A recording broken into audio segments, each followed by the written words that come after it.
Alors bonsoir, Shabbat Shalom. Shabbat Shalom à tous et toutes.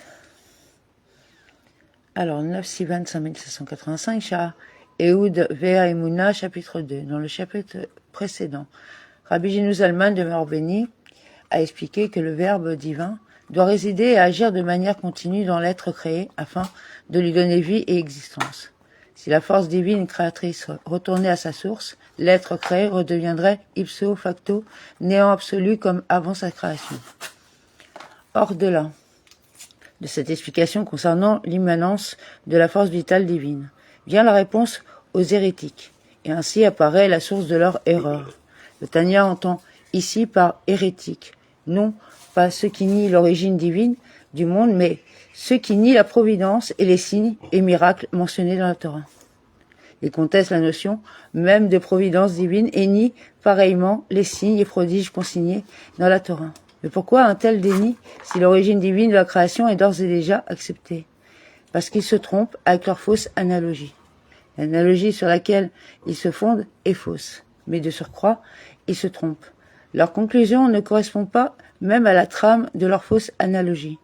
Autrement dit, ils commettent une erreur dans l'erreur. En comparant l'œuvre de Dieu, qui fait le ciel et la terre, à l'œuvre d'un homme et ses artifices. Car lorsqu'un objet sort des mains d'un orfèvre, l'objet n'a désormais plus besoin des mains de l'orfèvre, car bien que ses mains aient quitté l'objet et qu'il s'en aille dans la rue, l'objet demeure dans sa façon et sa forme vraiment, tel qu'il est sorti des mains de l'orfèvre. C'est ainsi que ces sots conçoivent la création du ciel et de la terre. De leur point de vue, le monde créé deviendrait, à son achèvement, totalement indépendant du Créateur, et l'intervention divine n'y serait désormais plus requise.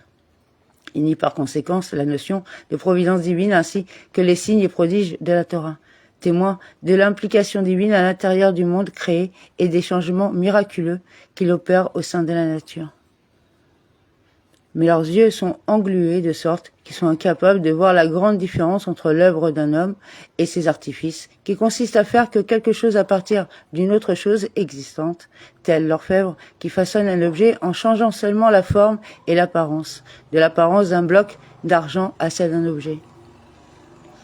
Le travail de l'artisan consiste uniquement à donner forme à une matière d'ores et déjà existante.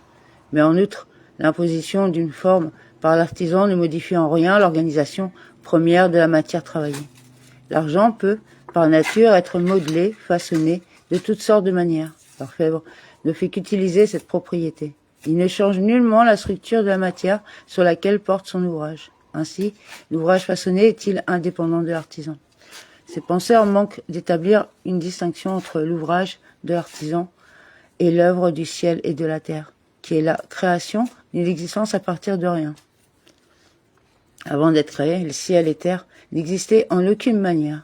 La création produit leur existence ex nihilo, dès lors qu'elle introduit une nouveauté radicale. Conclut Rabbi Gino Zalman de mémoire bénie.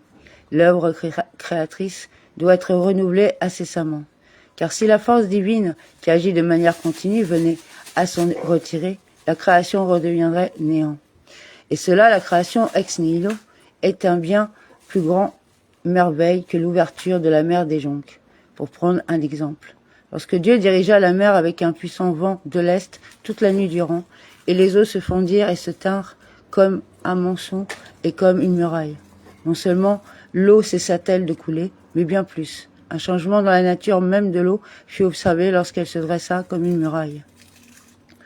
Et Dieu aurait-il interrompu le vent un seul instant, que les eaux se seraient de nouveau écoulées vers le bas selon leur voie et leur nature, et ne se seraient plus tenues comme une muraille sans l'ombre d'un doute, bien que cette nature fluide de l'eau soit également créée et renouvelée ex nihilo. Ce qui est montré ici est que l'existence de l'eau n'implique pas, a priori, sa fluidité. En effet, cette propriété n'est pas nécessaire à l'existence de la matière, comme l'est par exemple le fait que tout élément de la création matérielle doit, en tout état de cause, occuper un espace.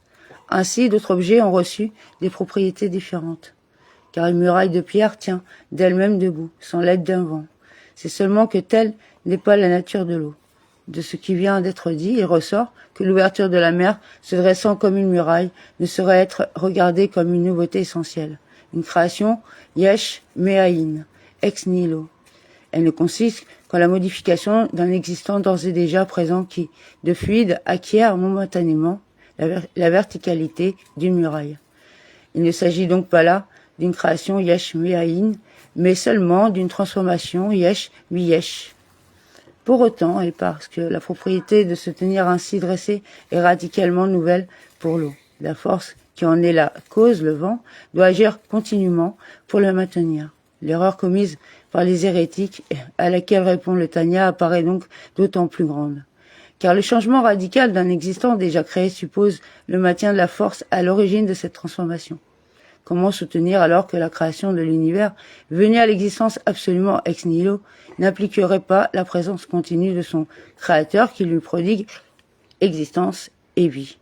Si à Dieu ne plaise, cette présence s'assentait un instant. L'univers disparaîtrait immédiatement dans toutes ses dimensions.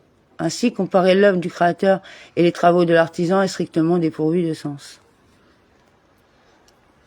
Et d'autant plus, et a fortiori, en ce qui concerne la création ex nihilo, qui transcende la nature, et qui est bien plus merveilleuse et prodigieuse que l'ouverture de la mer. À combien plus si la force du créateur se retirait de la chose créée. À Dieu ne plaise, l'être créé retournerait au néant et au rien absolu. Au contraire, la force agissante et créatrice doit résider continuellement dans l'être créé afin de lui donner vie et existence continue. Et ce sont là les lettres de la parole, des 10 paroles par lesquelles les êtres ont été créés.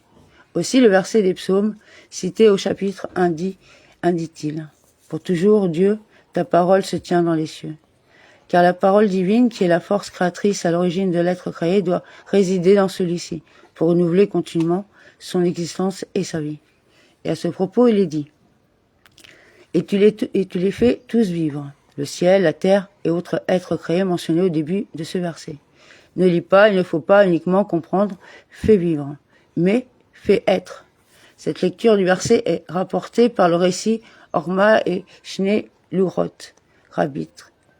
Bien que ce texte parle au présent de Dieu qui donne la vie, il ne faut pas en comprendre que les êtres auraient d'ores et déjà été créés et que désormais ils ne recevraient plus de lui que la vie, comme par surcroît à la manière d'un corps qui existe indépendamment de l'âme qui lui donne vie. Au contraire, la force vitale divine amène les créatures à l'être et leur donne l'existence de manière continue, c'est-à-dire du néant à l'être. Quant au mot ata, tu, qui s'autographie en hébreu aleph, tav et e, et représente l'ensemble des lettres, du aleph, la première lettre de l'alphabet, au tav, la dernière. Et le e de ce même mot fait allusion aux 5 organes de l'articulation verbale, larynx, pharynx, langue, dents et lèvres, qui sont la source des lettres. Tel est donc le sens du verset, et tu les fais tous vivre. Les lettres qui émanent des 5 organes de l'articulation verbale en haut donnent la vie et l'existence continue ex nihilo à l'ensemble des êtres créés. Et bien qu'il n'ait pas d'apparence corporelle, comment donc parler de l'être en haut, desquels proviendrait de surcroît la création? Voici que l'Écriture a dit expressément, et Dieu parla, et Dieu dit, attribuant ainsi un caractère humain comme la parole et ses lettres à Dieu. Et cela, l'expression « et Dieu parla » signifie la révélation des 22 lettres d'en haut aux prophètes, lesquelles lettres se revêtent de leur intellect et de leur perception dans la vision prophétique. Et elles se revêtent également de leur pensée et de leurs paroles, comme il est écrit. L'Esprit de l'Éternel a parlé en moi, et son verbe repose sur ma langue. Ainsi que l'a dit le Harizal dans la porte de la prophétie. C'est d'une manière qui s'apparente à cela que les lettres d'en haut se revêtent des êtres créés. Ainsi qu'il est écrit. Par la parole de Dieu, les cieux ont été faits, et par le souffle de sa bouche, toute leur armée. Comme le verset de Samuel cité ci-dessus, et qui concerne la prophétie, ce verset des psaumes évoque à la fois le verbe divin et le souffle esprit, divin dans l'œuvre de la création. La présence de la parole divine dans le monde créé est ainsi décrite dans les mêmes termes que l'inspiration prophétique et présente donc des similitudes avec celle-ci. C'est seulement que les lettres se revêtent des êtres créés que par le biais de nombreuses et puissantes descentes, jusqu'à ce qu'elles descendent au niveau du monde d'Atsia, corporel, que renferment des êtres matériels. Tandis que la perception des prophètes se situe au degré du monde d'Atsilut, tel qu'il se revêt du monde de Bria. L'inspiration prophétique se rapporte directement à un degré supérieur du divin, celui d'Atsilut revêtu du monde de Bria. Mais en ce qui concerne la façon d'être des lettres de la parole divine en ce monde. Celle-ci réside dans les êtres créés à la manière de la parole divine exprimée par la bouche des prophètes. Amen.